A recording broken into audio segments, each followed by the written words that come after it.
அழியாத பெருஞ்செல்வம் அவனே, தில்லை ஆனந்த கூத்தனின் மகனே, தில்லை ஆனந்த கூத்தனின் மகனே. பிள்ளையார் சுழி போட்டு செயலதையும் தொடங்கு.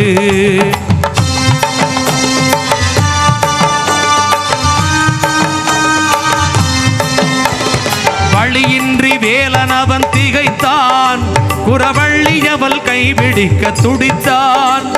வழியின்றி வேலனவன் திகைத்தான், குறவள்ளி அவள் கைபிடிக்க துடித்தான். மறந்துவிட்ட அண்ணனையே நினைத்தான், மறந்துவிட்ட அண்ணனையே நினைத்தான்.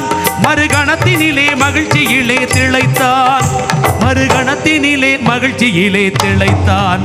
பிள்ளையார் சுழி போட்டு செயலதையும் தொடங்கு.